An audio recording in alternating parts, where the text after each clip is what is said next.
देखा जाए तो पंच धम्म इंद्रिय में भी है और पंच बल में है, 10 पारमिता में है और 6 पारमिता में भी है और अ, ये जो 7 बोधियांग में भी है। तो हर जगह में वीर्य अर्थात ये बड़ा महत्वपूर्ण है। तो अगर देखा जाए तो वीर्य के बगैर हम आगे बढ़ ही नहीं सकते और इसीलिए जब हम प्रस्तुत होते हैं तो हमारा निश्चित ही उत्साह बढ़ता है। और आज हम वो वीर्य के बारे में देखने वाले हैं। तो वीर्य का अर्थ ही होता है कि शक्ति। लेकिन कौन सी शक्ति? तो कुशल कार्य में लगने वाली शक्ति का नाम है वीर्य और अकुशल कार्य में लगने वाली शक्ति का नाम है आलस। तो कुशल कार्य में लगने वाली शक्ति, अच्छा, अर्थात कुशल कार्य में लगने वाली शक्ति, तो हमारा कुशल कार्य क्या है और अकुशल कार्य क्या है? और अच्छा कार्य भी होता है, अकुशल कार्य होता है, अच्छा कार्य होता है और कुशल कार्य होता है। तो अच्छा कार्य होता है कि कभी-कभी हम जयंती मनाते हैं, अ, धूमधाम से मनाते हैं, तो वो अच्छा कार्य है, लेकिन वो कुशल कार्य नहीं है। तो वो कुशल कार्य नहीं, इसका मतलब वो वीर्यवान नहीं है। वीर्य वहाँ जहाँ कुशल कार्य होता है और कुशल कार्य अर्थात पूजा करना और श्रद्धापूर्वक पूजा करना, ये कुशल कार्य है। ध्यान करना कुशल कार्य है, आचरण करना कुशल कार्य है। इस प्रकार ये कुशल कार्य में शक्ति लग जाती है, क्योंकि वो उसको आलस कहा गया है। कई बार ऐसा लगता है कौन करेगा पूजा, क्या होगा पूजा करने में? तो ये सार्वजनिक पूजा करना अलग बात है, सबको दिखाई देती है, सबको दिखाई देती है तो वो पूजा करते हैं, अच्छा कार्य है। लेकिन हम अगर अपने घर में पूजा स्थान सजाकर और पूजा स्थान करके अ, उसकी साफ-सफाई कर, उसको अच्छा एक वातावरण निर्माण कर और वो पूजा लेते हैं, स्वयं अकेले भी लेते हैं या परिवार के साथ में लेते हैं, तो ये कुशल कार्य होता है। क्योंकि यहाँ आप कमिटमेंट करते हैं कि मैं पूजा करता हूँ।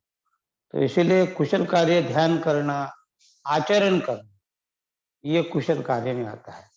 तो इसलिए कुशल कार्य के तरफ लगने वाला जो प्रभाव होता है, अ, उसको ही वीर्य कहते हैं, उसको समाधि भी कहते हैं। और वीर्य ये समाधि का अंग है। अगर हम आर्य अष्टांगिक मार्ग में देखें तो 5 के बाद में छठवां जो अंग है, सम्यक व्यायाम जिसको कहते हैं, वो सम्यक व्यायाम अर्थात वीर्य है। उसके बाद में सम्यक स्मृति है, उसके बाद में सम्यक समाधि है। तो इसलिए सम्यक वीर्य जो है ये ध्यान की अवस्था में अर्थात ध्यान का अंग, समाधि का अंग है। तो इतना कमजोर नहीं है।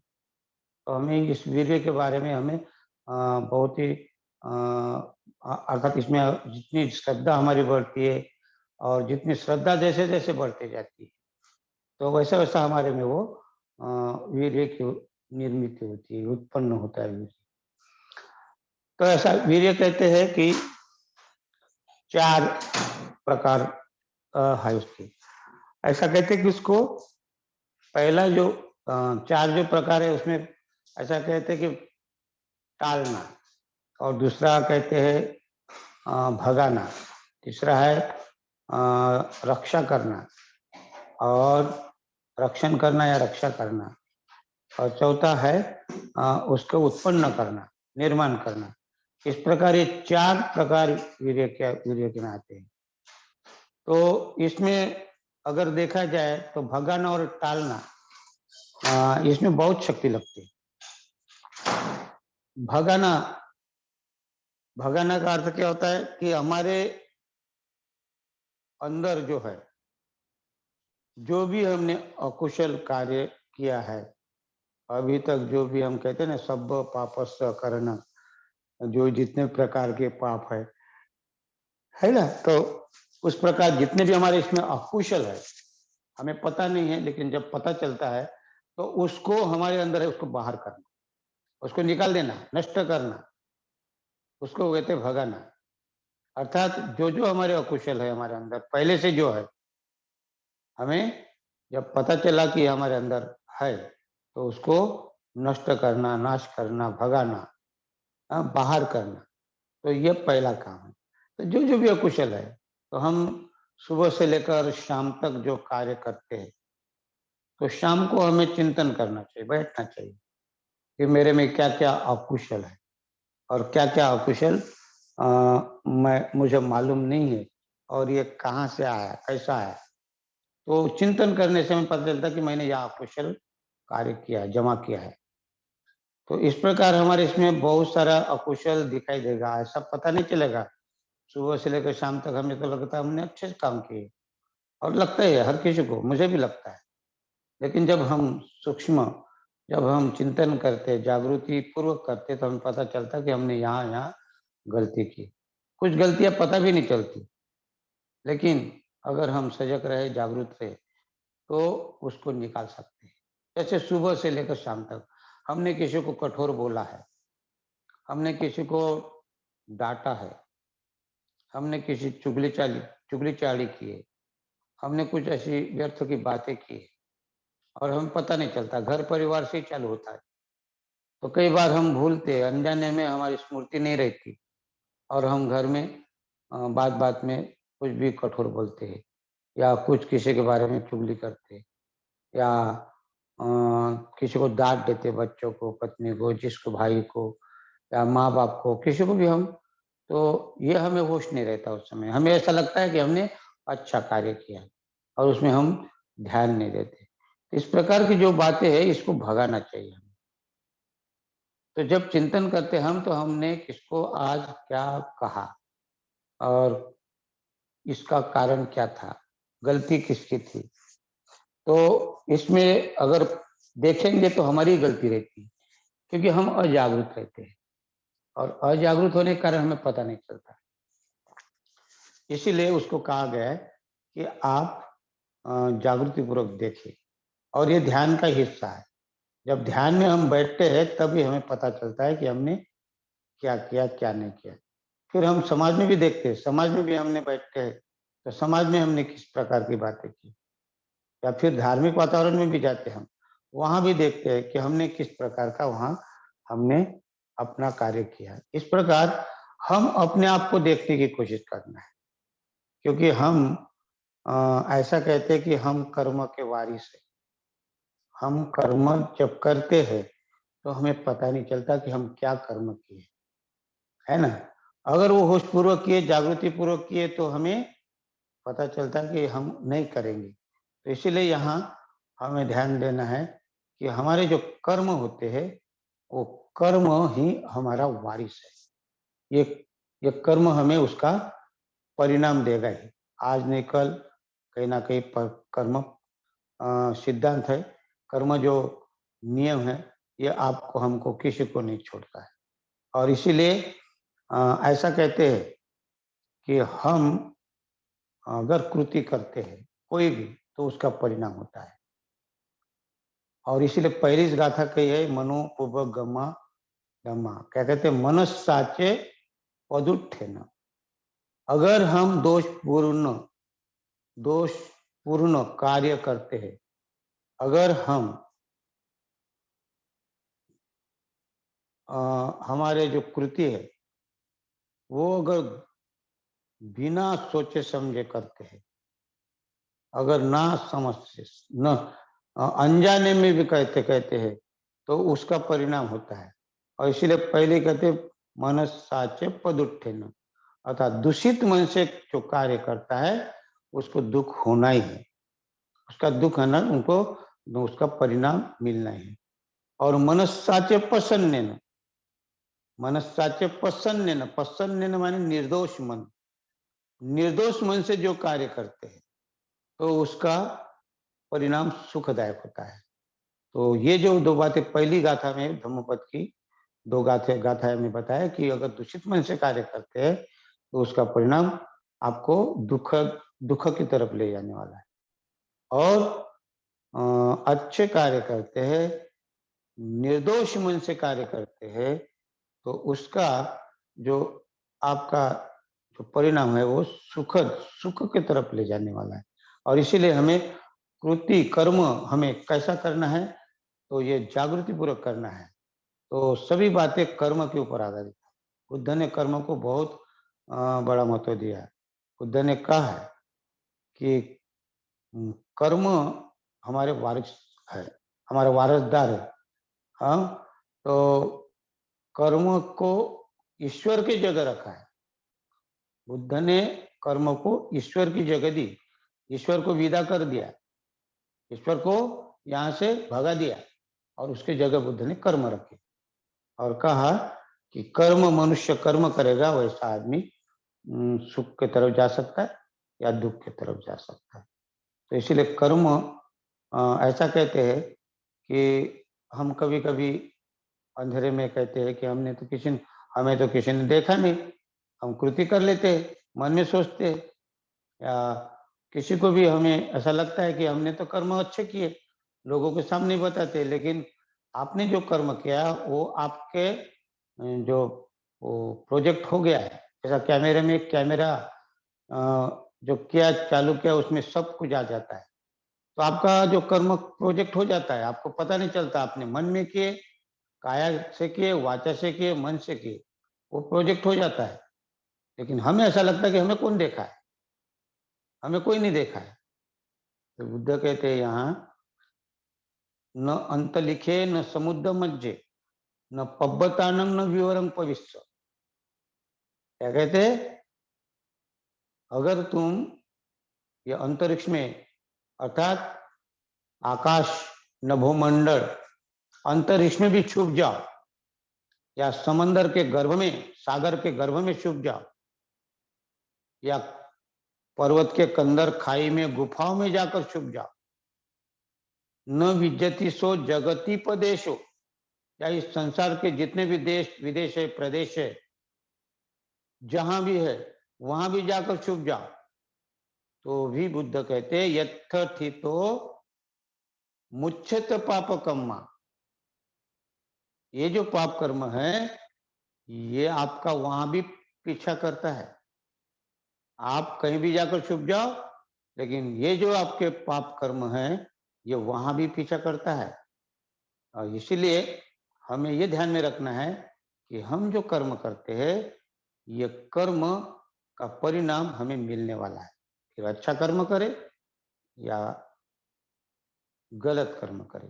तो इसीलिए ये जो वीर्य है, दूषित कर्म जो है, हम जो वीर्य का पहला जो भाग देखते हैं भगाना, तो हमें ऐसे जो कर्म किए हैं हमने उसको भगाना चाहिए, नष्ट करना चाहिए, नाश करना चाहिए। और फिर हमें अ, दूसरा जो है टालना, अर्थात जो आने वाले हैं, जो हमसे होने वाले कर्म, गलत कर्म होने वाले, उसको टालना चाहिए। अगर किसी ने कहा कि मित्र चलो अपन आते घूम के, शराब भट्टी में जाते हैं, आ जाते थोड़ा घूम के, तो यहाँ टालना चाहिए। अगर आपने यहाँ सोचना चाहिए कि अगर मैंने यहाँ गलत कर्म किए, अगर मैं यहाँ अगर मैं यहाँ कुछ गलत किया तो ये आपके हाथ में है अभी। क्योंकि किसी ने कहा कि चलो अमुक अमुक जगह जाना है, और वो गलत जगह है, तो ये आपके हाथ में है, तो यहाँ टाल सकते हैं आप।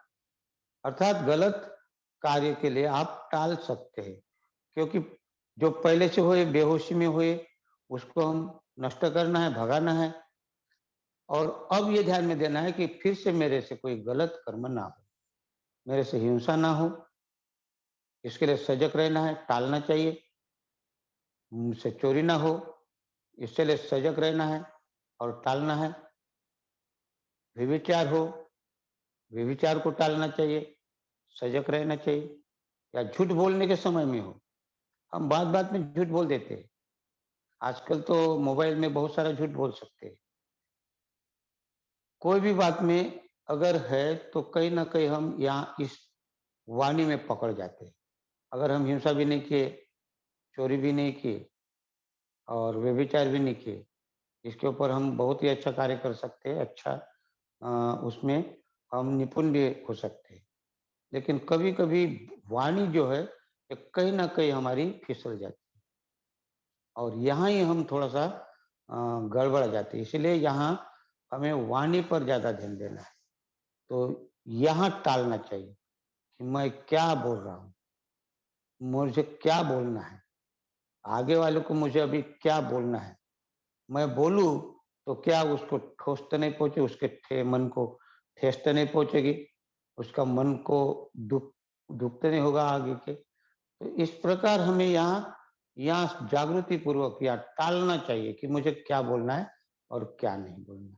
तो यहाँ जो वाणी के जो कर्म है बड़े खतरनाक है। यहाँ कभी-कभी हम बिना सोचे समझे चुगली कर देते किसी को, बिना सोचे समझे एखादा कठोर बोल देते हैं। या झूठ बोल देते हैं। जो नहीं किया उसको हम किए कहते हैं और जो किया है उसको नहीं किए कहते हैं।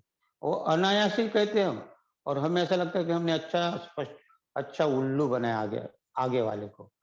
लेकिन आगे वाले को हम उल्लू नहीं बना सकते। हम खुद उल्लू बनते हैं क्योंकि आपका प्रोजेक्ट हो गया वो।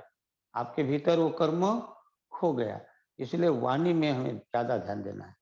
इसलिए वाणी के ऐसा कहते हैं 4 प्रकार है। झूठ बोलना और दूसरा है कठोर बोलना, तीसरा है उम, तीसरा जिसको कहते हैं कि चुगली-चाड़ी, निंदा करना और चौथा है व्यर्थ की बड़बड़ करना, जिससे कोई मतलब ही नहीं रहता। बहस करना, जिसको बहस करने में बड़ा मज़ा आता है। अगर हमें मालूम भी नहीं तो भी हम उसमें बहस करते हैं। अब उदाहरण के लिए दिल्ली का कुतुब मीनार। अगर दिल्ली का कुतुब मीनार नहीं देखा तो उसकी बहुत बखान करते हैं, ऐसा है, वैसा है। अब जब देखा ही नहीं तो उसके बारे में अगर आप दिल्ली गए और दिल्ली जाकर कुतुब मीनार नहीं देखे, लेकिन आप बोलेंगे मैं दिल्ली गया हूँ और मैं अगर कुतुब मीनार के बारे में नहीं बताऊँ, तो फिर कैसा होगा? क्या सोचेगा ये कहाँ दिल्ली गया तू? तो बताने का हाँ, ऐसा है, वैसा है। तो ये जो व्यर्थ की बहस है, वेद की बड़बड़ है, इसमें हमें सच्चाई अगर बता दिए तो क्या भई मैं तो गया दिल्ली, लेकिन कुतुब मीनार नहीं देखा, नहीं गया। बात खत्म हो जाती है एक ही शब्द में। लेकिन फिर उसको अगर गया, तो उसके बारे में बताना और एक झूठ के पीछे 10 झूठ बोलना पड़ता है। क्योंकि आगे वाला अगर एक आध पूछने वाला में किसी ने देखा और वो फिर पूछेगा ऐसा-ऐसा है क्या? और उस समय आप फिर और कुछ ना कुछ झूठ बोल देते। इस प्रकार हम पकड़ा जाते हैं और नहीं भी पकड़े तो हम चालाक भी है, नहीं पकड़ सकते, बहुत बखूबी से बता सकते हैं। लेकिन वो धोखा किसको देते हैं?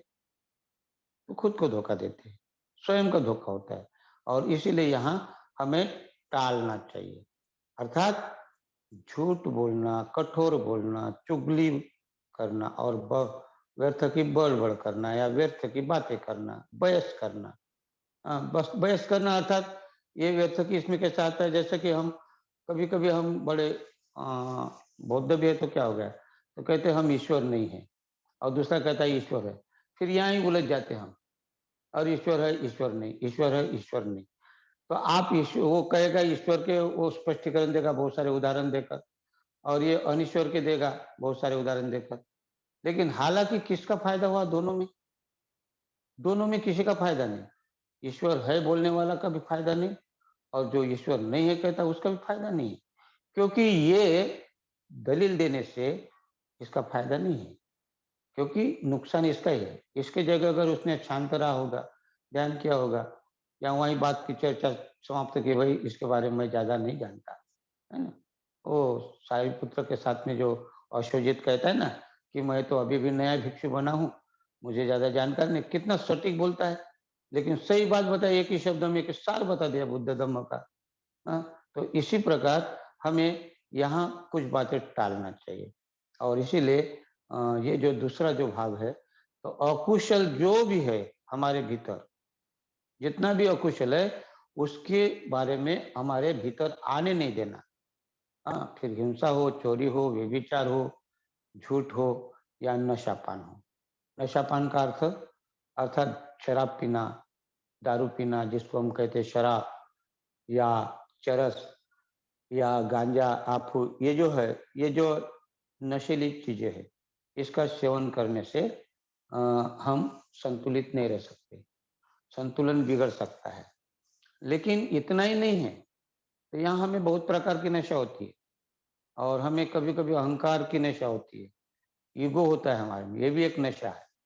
हमें धन का नशा होता है, हमें जमीन का नशा होता है, पैसे का नशा होता है, पद का नशा होता है, अमीर गरीब इसका भी नशा होता है, बहुत सारा नशा होता है। हाँ, तो ये नशा अर्थात इतना ही नहीं है, तो और भी है। किसी को चुगली करने की नशा होती, किसी को गाली गलौज करने की नशा होती, किसी को ताना मारने की नशा होती, किसी को बड़बड़ करने की नशा होती। हाँ, उठा, सुबह उठे, कुछ कुछ तो ऐसे सुबह उठे तो उनकी शुरुआत ही वहां से होती है। हाँ, किसी को अगर उन्हें बड़बड़ नहीं करके नहीं बताया, नहीं डांटा, नहीं फटकारा, ये नशा ही है एक प्रकार की। तो इसको टालना चाहिए। हमारे बहुत सारे ऐब है, बहुत सारे अ, हमारे जो ऐब, हमारा अहंकार, हमारा ईगो, हमारा स्वभाव, तो हमारा स्वभाव बदलना चाहिए। अगर हम स्वभाव नहीं बदल सकते तो हमारा परिवर्तन कैसा होगा? तो इसलिए टालना और जो है वो नष्ट करना। तो ये जो 2 बातें हैं अकुशल के लिए सबके लिए लागू होती है और ये वीर्य का ये बहुत महत्वपूर्ण कार्य है। इसको वीर्य को बहुत ही अच्छा कहा गया इसको कि ये जो 2 बात है, तो इंद्रियों के प्रति सावधान रहना। अपनी जो इंद्रिय है, 6 इंद्रिय इसके प्रति सावधान रहना। ये 6 इंद्रिय जो है उम, यहाँ टालना और भगाना, ये 2 बातें हमें अ, स ध्यान में नहीं रहती और हम टालते भी नहीं और भगाते भी नहीं और ये इंद्रियों के अधीन हो जाते, इंद्रियों के गुलाम हो जाते हैं। ये 6 इंद्रिय कहते हैं इसको। और बुद्ध ने यहाँ ही 6 इंद्रियों को कहा, यस्य इंद्रियाणि समथं गतानि। बुद्ध क्या कहते हैं धम्मपद में? यस्य इंद्रियाणि समथं गतानि। समथ माने शमन करना, नियंत्रण करना। तो हमें इस इंद्रियों पर नियंत्रण करना चाहिए। नियंत्रण करना माने यही क्या होता है? टालना होता है। तो हमें अपने इंद्रियों के प्रति सजग रहकर नियंत्रित करना चाहिए। अगर हमने इसको नियंत्रित किया, तो जो हमारे भीतर जो है, जो पहले से है अकुशल था, इंद्रियों के अधीन थे, तो इसको हम धीरे-धीरे नष्ट कर सकते हैं और ये 2 बातें हमें सीखना है। इसके बाद में जो 2 बातें और भी है, उसको कहते हैं रक्षण करना या रक्षा करना। हुँ, तो रक्षा किसकी करना है? तो रक्षा जो हमारे अंदर कुशल बातें बहुत है। पहले से कुशल भी बात है हमारे अंदर, ऐसा नहीं है कि हमारे अकुशल ही है। हम कुशल और अकुशल का तो दोनों का समावेश हमारे में होता है, लेकिन ज़्यादा अकुशल का होता है और कुशल का कम होता है। लेकिन हम हमारे अंदर वो कुशल के बीज है, करुणा के बीज है, मैत्री के बीज है। तो हमें विकसित करना है मैत्री, हमें विकसित करना है हमारी करुणा, विकसित करना है मेरी प्रज्ञा। तो हमें ज़्यादा से ज़्यादा हमारे अंदर जो अ, कुशल बातें हैं, तो कुशल बातों का हमें क्या करना है? संग्रह करना है और कुशल बातों को अगर हमने संग्रह किए, कुशल बातों में अर्थात मैत्री है, मैत्री भावना है, आचरण है, तो ये अगर हम इसका विकास करते हैं, तो ये हम क्या कहते हैं इसका उत्पन्न करना। और कुछ बातें जो हमारे अंदर में है पहले से ही, हमारे अंदर है, हमारे इसमें दान की भावना है, तो इसको टिका के रखना, इसको संभाल के रखना, इसकी रक्षा करना। ये जो दान भावना है या हमारे अंदर की जो किसी की प्रति मैत्री की भावना है, तो इसको संभाल के रखना है। हमारे भीतर क्या करना है? इसको संभाल के रखना है कि ये कुछ ऐसे कुशल गुण हमारे में पहले से मौजूद है, तो उसको अभी नष्ट नहीं होने देना है। कुशल को नष्ट नहीं होने देना है, वो बना के रखना है। और जो और कुशल है, जो और कुशल बाहर से आ सकता है, तो उसको और हमें संग्रहित करना है। तो इस प्रकार कुशल और कुशल का संभाल करना, जो पहले से मौजूद हमारे में उसका रक्षा करना और कुशल और चीज़ें सीखना। किसी से भी सीखते हैं, किसी भी सीख सकते हैं। कल्याण मित्र से कुछ बातें सीख सकते हैं आप। समाज से भी कुछ बातें सीख सकते हैं आप। धम्म धर्म के नाम से बातें सीख सकते हैं। जहाँ कुछ आपको मिलता है, तो आप वहाँ से बातें ले सकते हैं। अगर आपको किसी किसी कहीं गए और कहीं से अगर अच्छी बात मिल जाए, तो आप ऐसा मत समझना कि ये हमारे धर्म की बात नहीं, अन्य धर्म की है। लेकिन वो अच्छी बात है, तो आप उसको ले सकते हैं। हाँ, कोई भंते संग रक्षित जी ने एक बहुत ही अच्छा किसी संत के बारे में कहा था। वो संत भले ही कितना भी आलोचक हो, कितना ही दूसरे धर्म का पोषक हो, लेकिन उसकी जो बातें अच्छी है, तो उसको अपनाना चाहिए। ऐसा संघरक्षित जी कहते हैं। तो हमें किसी से भी अगर कोई भी अगर है हमें, तो वो बातें हमें लेना चाहिए और उससे भी हमारा विकास कर सकते हैं। ऐसा उत्पन्न कर लेना, किसी से लेना मतलब उत्पन्न करना। इस प्रकार कुशल का संग्रह करना। इसका एक उदाहरण अच्छा है। ये वीर्य पारमिता बहुत ही बड़ी आगे ले जाती है। वीर्य पारमिता बहुत ही अच्छी है। इसमें एक ही दिन में ये बताने के एक एक घंटे में अपन नहीं बता सकते, आधा घंटे में क्या बताएंगे। लेकिन ये 4 बातें अगर हम हमारे अंदर विकसित करते हैं, कौन सी? ये अकुशल को टालना और भगाना और कुशल की जोपासना करना, संचय करना और उत्पन्न करना। जो पहले से जो है उसकी रक्षा करना और जो और अच्छाई है जहाँ-जहाँ से आती है उसका निर्माण करना। ये हम बहुत सारे जगह से ले सकते हैं। हम धम्म शिविर से ले सकते हैं, धम्म वर्ग से ले सकते हैं, धम्म चर्चा से ले सकते हैं, कुशल-कुशल बातें ले सकते हैं, बहुत सारी बातें। जैसे ध्यान है, आचरण है ना? तो या दान भावना है, ये इस प्रकार हम ये ले सकते हैं। तो इस प्रकार इसका विकास करना। तो इसको एक बड़ा अच्छा उदाहरण है। जैसा एक समझिए आप एक मकान बहुत ही दिन से बंद है, मकान बंद है। उसको एक 15 दिन, 20 दिन हो गया या 1 महीना हो गया, वो 1 महीने से बंद है कमरा। तो उसके अंदर कितनी धूल हो जाएगी? जब आप आएँगे, उस मकान का मालिक अगर आएगा, तो दरवाज़ा खोलते ही साथ उसको एकदम गंदगी टाइप का लगेगा। तो फिर क्या गंदगी कहाँ से आ गई? 1 महीने से बंद थी, कहाँ कहाँ से आ गई? तो वो जो गंदगी है, वो देखता है और वो पहले उसको साफ करता है। क्या करता है? वो गंदगी साफ करता है, दूर करता है, झाड़ू लगाएगा, जाला निकालेगा, सब इधर-उधर साफ करेगा, पानी से सब धो लेगा। अर्थात जो-जो गंदगी है, वो साफ करता है और साफ करने के बाद में अब वो ये ध्यान रखता है कि बाहर अब गंदगी ना आनी चाहिए। बाहर की धूल अंदर नहीं आना चाहिए। तो बराबर वो खिड़की के दरवाजे, पर्दे वगैरह सब दरवाजा, खिड़की, पर्दे आदि सब लगाकर वो उसकी टालता है, बाहर की गंदगी आने के लिए, बाहर का कचरा आने के लिए टालता है। अर्थात जो-जो भी है अंदर उसको वो साफ करता है, नष्ट करता है मतलब बाहर करता है और उसके बाद में वो जो आने वाली गंदगी है, धूल है, कचरा है, जो भी है, उसको क्या कहते हैं टालता है, ऐसा पर्दे लगाकर या कोई ऐसा दरवाजा बंद करके, खिड़की बंद करके वो टालता है।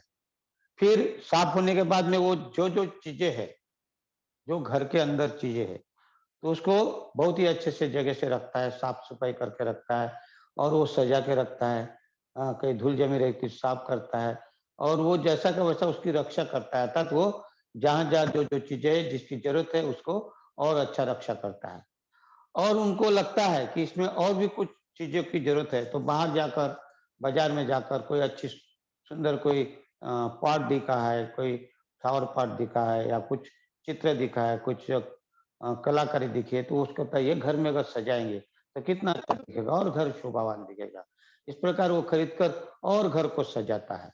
जो घर में नहीं उसको और लाकर सजाता है और जो घर में उसकी रक्षा करता है, उसको टूटने नहीं देता है, उसकी सँभालता है। इस प्रकार एक घर मालिक जो होता है, वो घर की रक्षा इस प्रकार करता है, जो अकुशल को बाहर करता है, कचरे को बाहर करता है, फिर कचरा आने नहीं देता है, फिर वो साफ-सफाई जो घर में पहले ही जो सुंदर चीज़ें हैं, अच्छी चीज़ें हैं, उसकी देखभाल करता है, रक्षा करता है और जो कुछ नहीं है, बाहर से कुछ मिले अच्छा उत्पन्न जहाँ से लगा उनको ये अच्छी चीज़ है, वो घर में लाता है, उसको सजा के रखता है।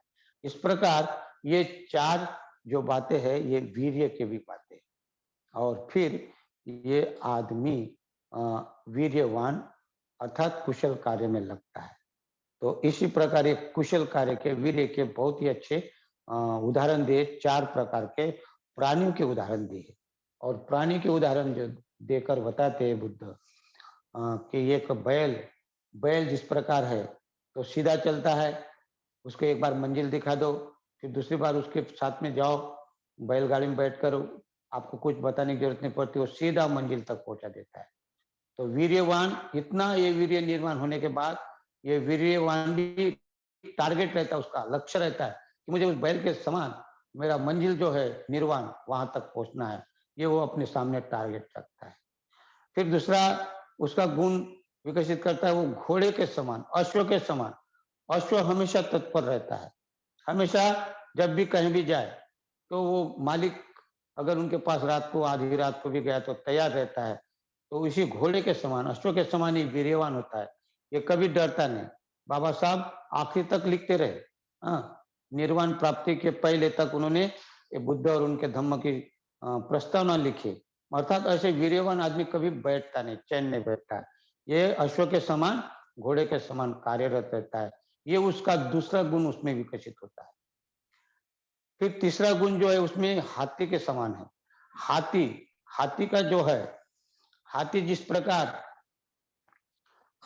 छोटे मोटे जो कीड़े मकोड़े को रोनते हुए चलता है और अपने सूंड से कचरे को, कोई भी अपने शत्रु को फूकते हुए चलता है, वो दुश्मन को भी अपने सामने नहीं आने देता है।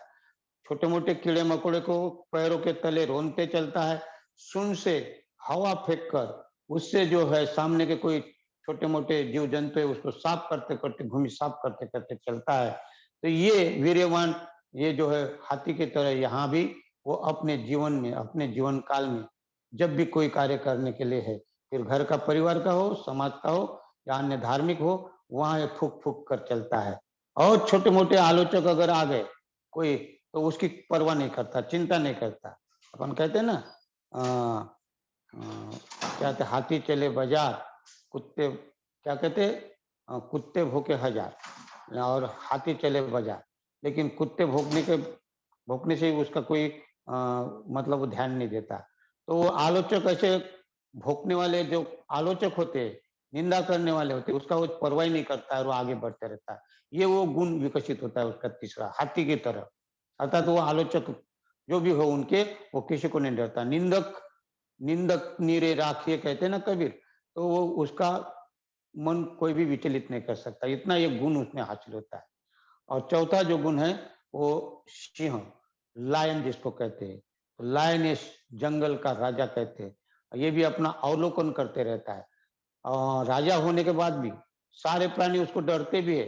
वो राजा भी है, हम कहते हैं उसको राजा कहा गया है। लेकिन वो जो सिंह अवलोकन करता है अपना, अगर वो सामने चलने का रहता तो पीछे कोई मेरा पीछा तो नहीं कर रहा, फिर दूसरा पैर डालेगा, फिर पीछे देखेगा कोई पीछा तो नहीं कर रहा। इतना वो सावध रहता है, इतना वो सावधान रहता है अपने प्रति। इतना होशियार होने के बाद भी, इतनी सारी बातें होने के बाद भी, या उसका जंगल का राजा होने के बाद भी अपने आप पर वो आँच नहीं आने देता। वो संकट से हमेशा सतर्क रहता है। इसीलिए हमें भी अपने छोटे-मोटे कार्यक्रम में, हमारे किसी भी कार्य करते समय हमें सावधान रहना चाहिए। इस प्रकार ये गुण हासिल होता है। अगर हम 4 प्रकार के जो क्या कहते हैं, कुशल, जो वीर्यवान के जो 4 पहले जो गुण देख जो हम विकसित करते, तो ये गुण हमारे में विकसित होते और उसको हम वीर्यवान कहते हैं। इस प्रकार ये वीर्य पारमिता में हम धीरे-धीरे आगे बढ़ते जाते हैं और इसको कहते हैं, फिर वो आगे ही बढ़ते जाता है, पीछे नहीं आएगा। तो फिर क्या कहते हैं, मैं चलता गया और रास्ते मिलते गए। मैं चलता गया और रास्ते मिलते गए, फिर रास्ते के कांटे भी फूल बनकर खिलते गए। ये ये कोई जादू नहीं, ये कोई चमत्कार नहीं, ये धम्म का प्रभाव है ना? वरना इसी रास्ते से लाखों फिसलते गए। इसीलिए कहता हूं कि हमें वीर्यवान बनना है, उत्साहित बनना है, धम्म के कार्य के लिए उत्साहित बनना है। और ये जो गुण है बुद्ध में, ये जो चरण है, 9वां चरण था वीर्यवान। वीर्य में बहुत सारा कुछ बता सकते हैं, लेकिन मैंने प्रयत्न किया, कोशिश की आपके सामने रखने के लिए। आपके अंतर्मन को मैं प्रणाम करता हूँ और यहीं रुकता हूँ। सबको मैत्रीपूर्ण जय।